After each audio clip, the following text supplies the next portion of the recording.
There, it's Mike O'Connor from NuVoodoo Media Services, and today we're about to share some study results for a tactic that increasingly has been helping our clients play the Nielsen game successfully, despite the fact that the battlefield has really shifted so dramatically since March.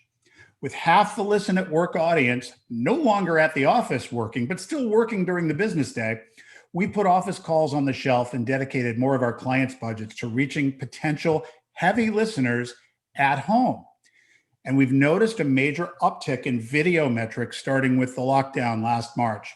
As America locked down, they started watching stuff on their screens, and it showed up first on YouTube.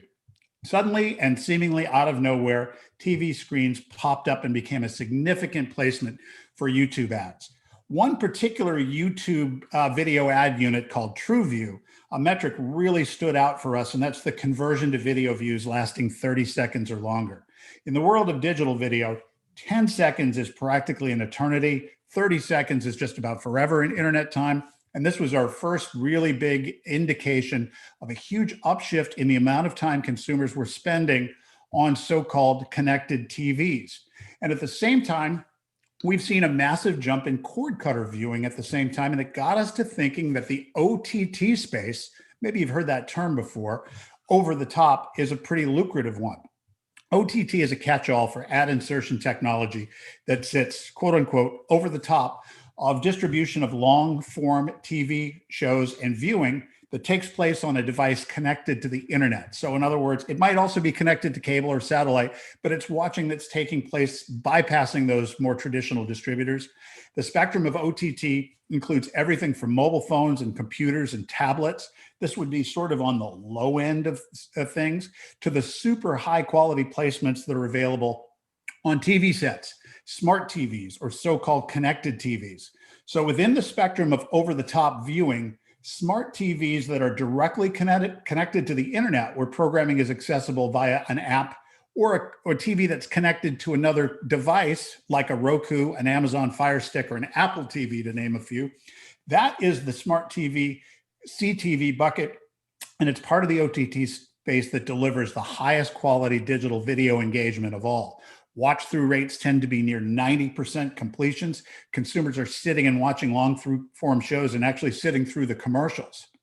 So with this growth, I asked our VP of Research, Lee Jacobs, to conduct a study to share with you. And there are three things that were important for me to find out to help the clients of NuVoodoo. First is, how significant is the OTT space overall? Is this still just relatively a small fraction of cable and standard broadcast spectrum viewing or satellite that takes place? Or have we now reached a tipping point accelerated by the COVID-19 pandemic? Second, are those who likely to say yes to Nielsen watching over-the-top linear TV at even a more accelerated rate than the rest of us who would never carry a meter? That's important. And finally, smart TVs, connected TVs, highest quality video metrics, but also the highest digital video costs. We want to be smart about our dollars. So can we get away with mixing a substantial portion of the lower end of the OTT spectrum, viewing that takes place on tablets and laptops and phones for less money?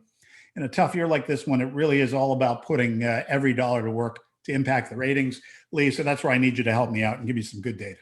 Thanks, Mike. Well, weekend before last, at your request, we fielded over 3,400 interviews across all PPM markets among adults 18 to 54.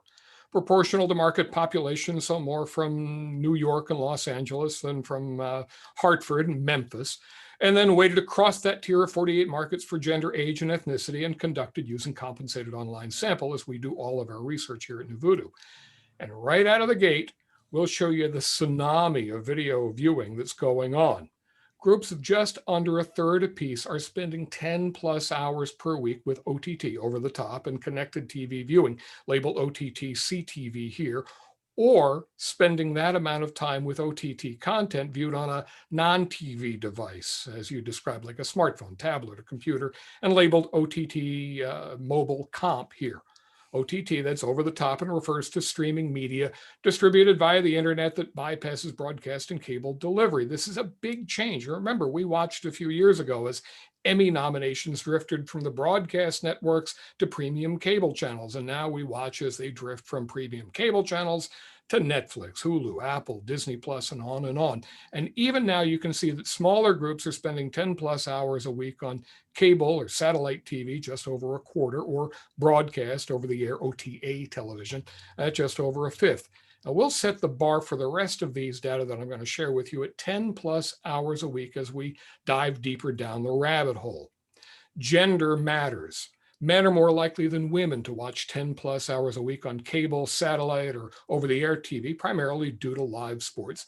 And not surprisingly, 35 to 54s are as likely to spend 10 plus hours a week with cable, satellite as OTT connected TV viewing, while 18 to 34s are most likely to spend that kind of time consuming OTT content on a computer, a tablet, or a smartphone. You can visualize that. Across ethnic groups in this 18 to 54 sample, OTT content, whether viewed on a TV or some other device, rises up to the top. Cable satellite TV getting its biggest usage among African Americans, and the white Asian other portion of this sample labeled WAO here. Further down the rabbit hole, here are the results broken out by music format P1 groups across this sample. OTT content drops behind cable satellite among P1s for non-current formats like classic rock, classic hits, and 80s, and loses some of its edge among the male-dominated rock format P1s who spend outsized time with cable, satellite, and over the air to watch live sports. But you're trying to influence ratings responders. So what about the ratings likelies? At about 50% apiece for OTT connected TV or OTT content on a non-TV device, those are big numbers among PPM likelies. They're labeled PPM yes here and derived from a set of proprietary questions we've developed to mimic the process of empaneling respondents for that ratings technology. Those numbers are turbocharged compared to the overall sample, or the majority of the sample who would reject the opportunity to carry a meter, and they're labeled PPM no here. Also notice the columns labeled PPM 60 here. That's the subset of our PPM yes group who say they listen to broadcast radio at least an hour, 60 minutes per day.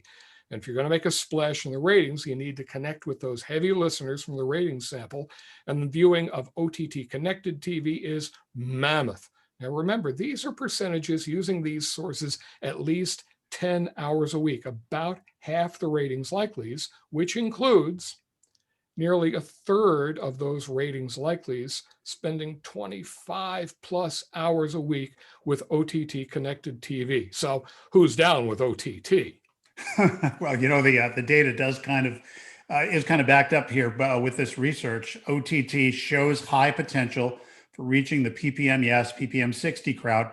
And best of all, we don't need to dedicate 100% of our budgets to the highest end of the spectrum, particularly if you're targeting format Qmers who are lean African American, Hispanic, or under the age of 35. But really, everybody can be reached with that mix of mobile, tablet, and computer OTT viewing to go along with the smart and connected TV viewing. So we can bring down that average unit rate cost and make sure that we're covering enough zip codes and a wide enough demo to do you good. And to further enhance our ability to be really precise so that expensive impressions are landing in front of eyeballs that are going to do you the most good, we use third-party targeting directly from the Nielsen Marketing Cloud to reach the most likely ratings respondents. Nielsen works a lot like other third-party data aggregators that give us marketers the ability to rent access to the consumers that they've aggregated. And so we're able to serve digital impressions in a more targeted fashion. In addition to using all of the normal individual household and individual data points kind of rolled up to form what are called lookalike audiences, Nielsen actually also provides media use behavior, including Nielsen audio PPM data. And we're able to identify then the likely format Qmers that are spending the uppermost times in the uppermost quintiles of time spent listening, or at the very least weekdays 6A to 7P prime day part heavies. And so we're able to use this information, take our 25 to 54 targeted classic hits station, top 20 PPM market, just finished #1 in every demo, every adult demo.